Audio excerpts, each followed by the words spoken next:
നമസ്കാരം സുഹൃത്തുക്കളെ, പുതിയൊരു വീഡിയോയിലേക്ക് സ്വാഗതം. ഞാനിന്ന് പരിചയപ്പെടുത്താൻ പോകുന്നത് ഒരു മൂട്ടി മരത്തെയാണ്. നമ്മുടെ തൊട്ടടുത്തായിട്ട് ഈ കാണുന്ന ഒരു മൂട്ടി മരമാണ്. അപ്പോൾ ഇതിൻ്റെ വിശേഷങ്ങളാണ് ഇന്ന് നമ്മൾ പങ്കുവയ്ക്കാൻ പോകുന്നത്. കേരളത്തിലെ വനപ്രദേശങ്ങളിലും അതുപോലെ നാട്ടിൻപുറത്തുമൊക്കെ കാണപ്പെടുന്ന ഒരിനം മരമാണ് മൂട്ടിമരം. മൂട്ടിക്കായ്പൻ, മൂട്ടിപ്പുളി, മൂട്ടിപ്പഴം, കുന്തപ്പഴം എന്നിങ്ങനെ ഒരുപാട് നാമങ്ങളിലാണ് ഇത് അറിയപ്പെടുന്നത്. ഈ സസ്യം പശ്ചിമഘട്ടത്തിലെ തനത് സ്പീഷ്യസിൽപ്പെട്ട അപൂർവ ഇനം മരമാണ്. മലയെണ്ണാൻ, കുരങ്ങ്, കരടി എന്നിവയുടെ ഇഷ്ട ഭക്ഷണമാണ് ഈ മൂട്ടിപ്പഴം.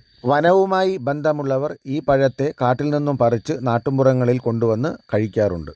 കട്ടിയുള്ള തോട് പൊളിച്ച് മൂട്ടിപ്പഴത്തിന് അകത്തുള്ള ജെല്ല് പോലുള്ള ഭാഗമാണ് നമ്മൾ ഭക്ഷ്യയോഗ്യമായത്. മൂട്ടിമരത്തിൻ്റെ ശാസ്ത്രനാമം ഇങ്ങനെയാണ്: ബക്ക യൂറിയ കോർട്ടലാൻസസ് എന്നാണ് ഇതിൻ്റെ ശാസ്ത്രനാമം. അടുത്ത പുതിയൊരു വീഡിയോയിൽ വീണ്ടും കാണാം. ബായ്.